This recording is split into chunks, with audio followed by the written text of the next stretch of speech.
This is the Physical Activity Researcher Podcast, a podcast for researchers of sedentary behavior, physical activity, and sports. Join for a relaxed dialogue about research design, practicalities, and, well, anything related to research.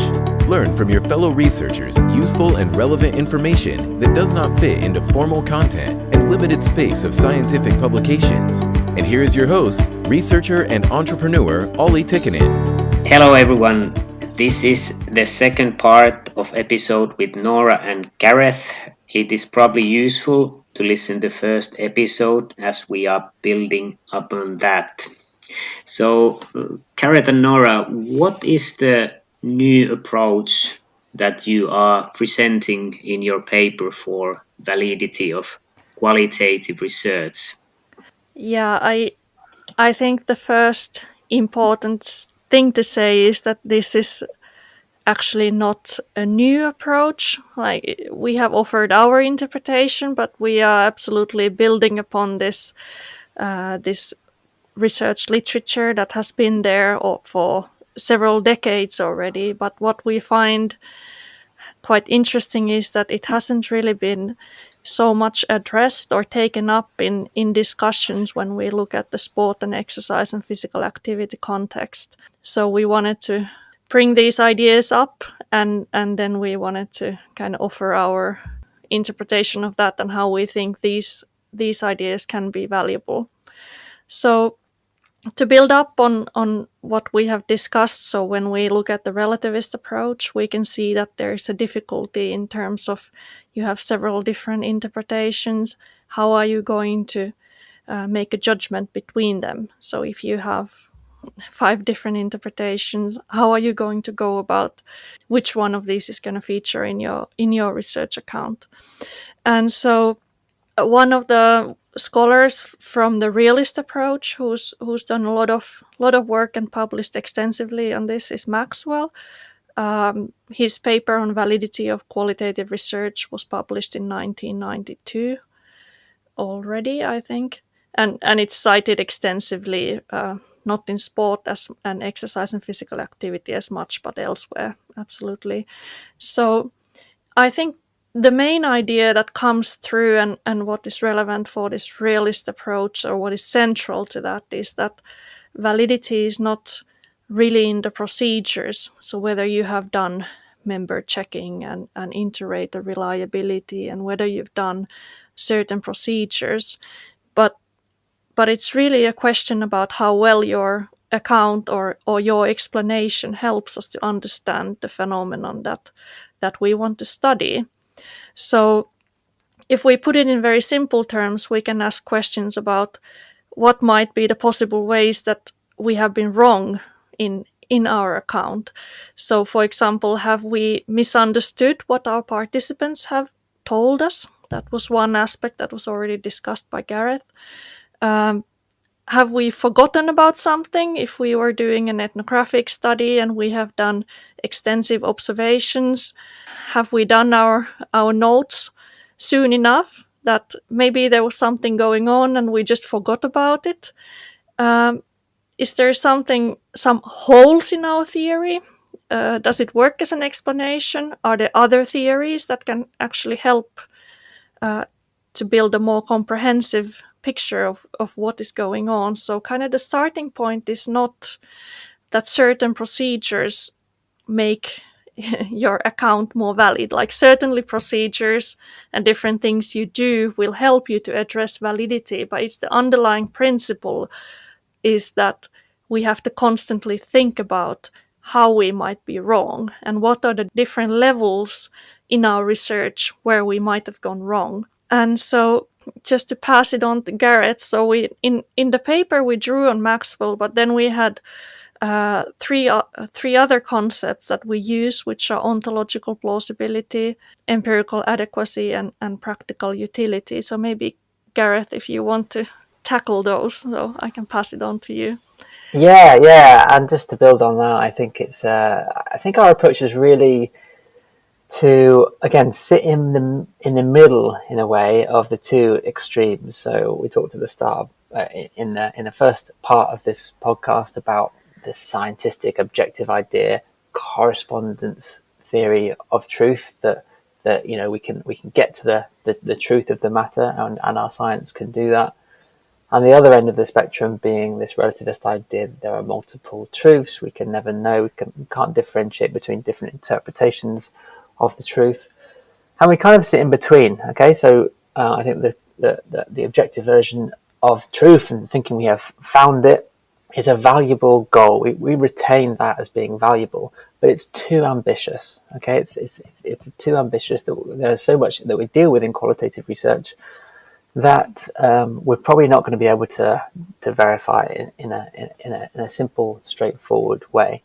But that doesn't mean we have to give up on the idea of searching for that idea of truth. So I see truth and validity as being, like you said, kind of concepts that are things that you can be a kind of guiding star that you work towards, but in the full knowledge that you're never actually going to get there. But the fact that you're trying to work towards it gives you this idea that some are better than others by virtue of being closer. So what do you do then? So you've got that as a kind of principle there, but given that it's too ambitious to think about reaching the ultimate truth and to have this finalizing idea that you've actually achieved it, what else can be there that guides you? So these three concepts that we presented in the paper are kind of indicators that that some interpretations are better than others. So these kind of indicators then help you differentiate between interpretations and possibly even rule out, for the most part, some interpretations as well. So these were ontological plausibility. So is your research claim about the real world, is it plausible? Okay, so even though you may not be able to sort of reach out and touch it, does it seem to make sense? Is it coherent in terms of an argument? Does it need to be there in order for what you see to actually manifest in the real world? So is it plausible? I think that's the first idea, and we draw on Pascal. We probably don't have time to kind of go into that a little bit. That kind of helped us to think through different layers of this thing that we call reality in terms of this ontological state. It's very being. And when you make a statement about its being and its existence, you might not actually be able to get there, but is your account of it plausible? So it's a kind of a logical way of thinking through it, and you need to be kind of rational and engage in a thinking process to differentiate what is more ontologically plausible and what is not. The second of these concepts would be empirical adequacy. So this works on the idea of essentially data. Do you have enough data to make the claim that you are making? Have you gathered enough evidence? This may be a various combination of how many people have you spoken to make this to make a claim about these people. Let's say if you're talking to girls in a secondary school around their experiences of physical education, if you've only you want to know something about how their PE curriculum is. If you go there and only speak to one girl and you make a judgment about the rest of the girls and the whole curriculum based on that one person's experience, that might not be considered to be empirically adequate. Obviously, you're not undermining anything about that one girl's experience, but if you're trying to say something about the curriculum and the PE teacher and the school, then you're going to need some more information there. And is there other evidence that you've tried to get at which actually offers an alternative view? Okay, so have you actually attempted to gather more data which can refute or help you refine your research claim that you're making? So there's this empirical idea, which is this quite sort of scientific, really. And the last one is the last of these three concepts is practical utility. Now, this has kind of got a pragmatist stance to it. The idea that, well, it's so difficult to verify and to get to this idea of an objective truth. Maybe we need to think about truth and our research findings not as attempts to describe the world perfectly, but as a way of intervening in the world, a way of making decisions practically around what to do in the world. Okay, so if your research claim means that, let's say, for example, that I mentioned girls' experience of physical activity in schools. So if your research claim says, okay, the PE teacher needs to give the pupils more choice, okay, because we've spoken to the girls and we believe that they want more choice and empowerment in the decisions of what they do in physical education and school sport, then that's a research claim that you're making. If that can be put to practical use and the PE teacher and the school can provide more choice, and that actually then makes a difference to their ways of being and their experience of physical education, then I think you can have more confidence that your research claim about choice is more valid than a research claim that doesn't talk about choice. So rather than just being an interpretation that doesn't even make a difference to the real world, then it goes beyond that, and it's a way of giving you an indicator again that your approach is more valid. So we have this ontological idea, which is probably the most realist in terms of our understanding of critical realism. This empirical idea, which is probably the most scientific, observational idea that we're drawing on, and this practical adequacy, practical utility, which is probably the most pragmatist. So bringing them all in together as useful concepts to let you judge whether your research claims are more or less valid. Yeah, very, very good discussions. And if I try to summarize a bit here, Noora was going that validity is not in the procedures, but how much it helps to understand the phenomenon. And it's important to think that how we might be wrong. And then Gareth went with the three things: that is it ontologically plausible? Does it make sense? And then second, you said that, do you have enough evidence? Have you tried to refute your claim? And then about, I think, a really good point about practical utility, that if it makes a difference in the world, you have a more claim to say it's more valid. Did I got these about right? And would you like to add something to this? That's exactly right. You should have described it from the start. That was perfect. Yeah, thanks.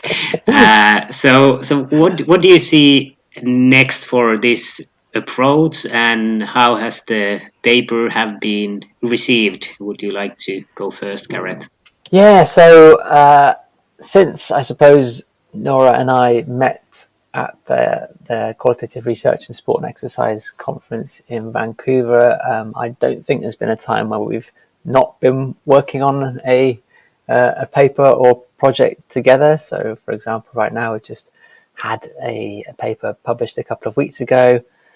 We have another one in review, and we are writing another one as well. So, kind of this ongoing idea does seem to keep on going. And one of the reasons for that, I think, is not only have we been enthusiastic working together, but also because we have, from my perspective anyway, received a lot of positive response, and lots of people have reached out to us after publishing this work and saying they're sort of using it, they found it really interesting, and I'm quantitatively, I'm not sure how to say lots of people have reached out, because I don't have a huge amount of benchmarking to go from. But compared to my other papers, I've certainly received a lot more interest in this area than in others. So because of that, kind of been enthused and energized and keen to keep going and finding new ideas and new concepts to deal with as this kind of approach builds. And so part of that is getting some feedback from peer review as well, so you get a good amount of critical engagement and a good amount of discussion with reviewers sometimes, and that has been an interesting experience, partly because you get some people who think this is fantastic and novel and encourage and give you some constructive comments. Other people who are on the polar opposite and disagree with the arguments fundamentally and don't and think there are big issues with it and big problems with our arguments within it. So we have experienced kind of different views through the peer review process, and that has been challenging at times. But then after papers have been published, there's certainly experienced a good amount of positive response, which has meant we've kind of wanted to carry on and apply the same ideas to a range of different aspects of doing qualitative research. Is that about right, Noora? Yeah, I mean, we had a little bit of a bumpy road with the paper that we are talking about now. So at first it was rejected in one journal, and you could see that the reviewers were looking at that were most likely working within a relativist perspective themselves. Whereas then kind of in the second review, we had at least one of the reviewers was certainly working within this realist perspective as well.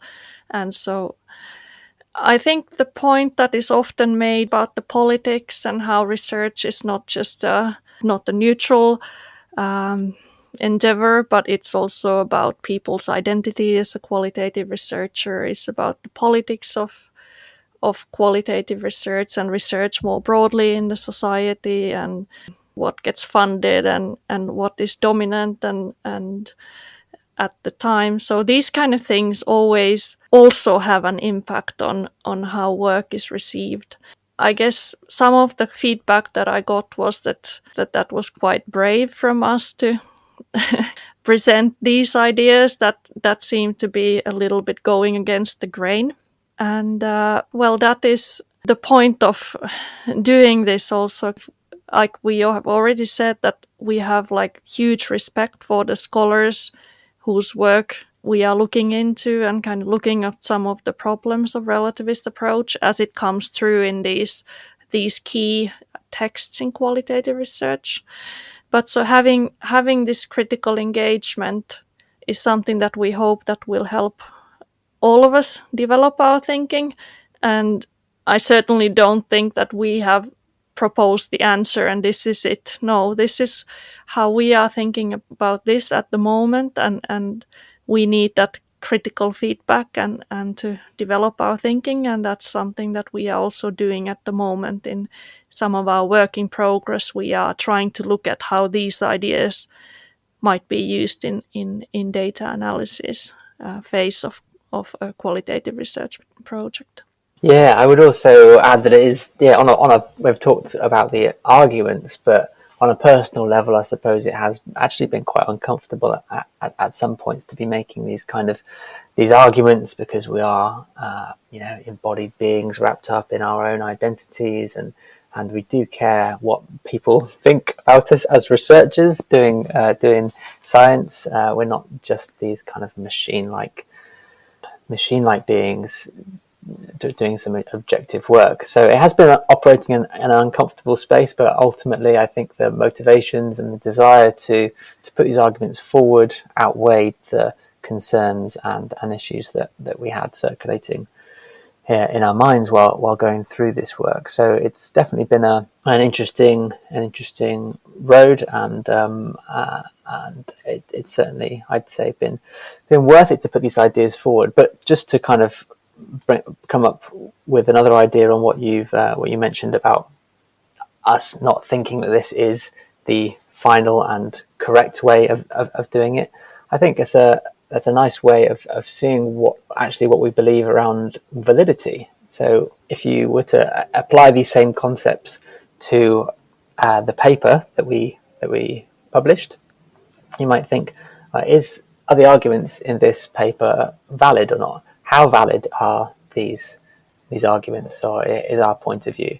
And you might be able to think, well, in making that judgment on how valid it is, you might think, does it have ontological plausibility? So you might need to think through the logic of what it is saying, is being said. You might also say, is it empirically adequate? So have we looked at enough of the relativist papers in order to put our point across? So we looked at 3 papers, for example. Is that enough? Is that enough data? Have we misrepresented in some way what other people have been saying? And finally, is there any practical utility to our paper? So does it mean that we actually do something differently as a result when we do research activities, or is it just simply another perspective which doesn't actually make any practical difference in the real world? So you could almost get other people to look at that paper, and it's a objective artifact now, so we can do the same thing and look at it ourselves and say how valid is the argument presented in this paper. I think that's really, as a community, what research is about, to really put ideas out there, to get them competing and to have them challenged, and the more robust ideas should hopefully come forward in the end. Yeah, and also maybe starting to round up, I think in a bigger picture of qualitative research, what we are seeing perhaps is some fragmentation of the qualitative research community, that people are doing different things, that I'm doing relativist approach and that person is doing a realist approach, and we kind of all reside in different paradigms, and we have our own communities where we discuss and develop ideas. And I think even if qualitative research is now kind of established, that you don't get these questions about whether there's any value, I still think that it's so important for us as a community not to go into our own pockets and doing our own thing in our own paradigm, but to have these debates and try to look into each other's arguments and try to find some common ground, that these are some of the things that we can accept, and that seems plausible, and that seems so kind of what we are putting forth is something that we believe that these are probably some of the valuable ways of thinking about qualitative research, and we are welcoming critique from anyone in whichever type of qualitative research they are doing, so that we can grow and develop and come up with better ideas. Absolutely. And if anyone is interested in what we've been talking about today, I suppose it's useful to mention the other papers where we've been talking a little bit around the same discussions. So I wrote a paper, sole author paper myself, called A Case for Critical Realism in Pursuit of Interdisciplinarity and Impact. That was in 2018. We've written this paper on validity together, so there's building on the same kind of line of argument. And we recently published a paper on mixed methods with the brilliant Tatiana Rubia and Julian North.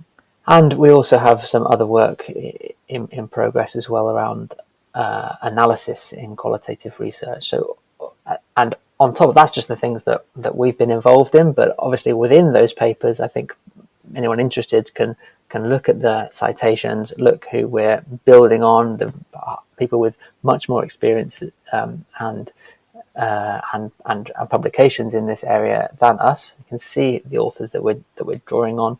I can go and do some further reading on these issues. So I think really through doing that, anyone interested in this approach and the arguments that we've presented, you'll be able to see a wealth of literature which can support any ongoing thinking and any confusions that people are trying to work through in ways that is frankly quite difficult to describe in in a podcast, so some dedicated space in those papers. Hopefully, will be useful resources for anyone else wishing to learn about the approach. Yeah, very very good points. We will have the links to those publications in the show notes. So, and you are for the open research community that would be critical and approach, and I think that's important for science to prosper. We need to be critical. That's the whole idea of peer review and science itself. So before we wrap up, would you like to tell about your new project that you are working on? Noora, would you like to go first on this one? Yeah, I guess just briefly on Gareth has already mentioned that. So one of the things that we have been working on, which is now in the review process, we have been trying to think through thematic analysis and a realist version on thematic analysis. And what you see is that Brown and Clark, which is the vastly cited, extensively cited authors who have developed thematic analysis, and their more recent work is moving towards this more relativist understanding of thematic analysis and how you might evaluate the quality of thematic analysis work as well. So we are drawing on some of these ideas that we have talked about today about validity, and we have been thinking about what a realist version of thematic analysis might look like. And we are thinking about these different levels of themes, how you develop your themes, how you arrive at explanations, and how you are checking against these ways that you might be going wrong. But so yeah, that paper is still in the review process, so we can maybe talk about that when it hopefully comes out. Yeah, so Noora and Gareth, it has been very interesting discussions about the validity of qualitative research, and I think it's very important work you're doing. So thank you for taking the time for this podcast. Thank you very much. Yeah, thank you. It was really a pleasure. Thanks for joining us this week on Physical Activity Researcher Podcast. If you like the show, make sure you never miss an episode by subscribing or following the show on Twitter. This podcast is made possible by listeners like you. Thank you for your support. If you found value in the show, we would really appreciate a rating on Apple Podcasts or whichever app you're using. Or if you would, in a real old school way, simply tell a friend about the show. It would be a great help for us. We have a fantastic lineup of guests for forthcoming episodes, so be sure to tune in. Thank you all for your support and have a great day.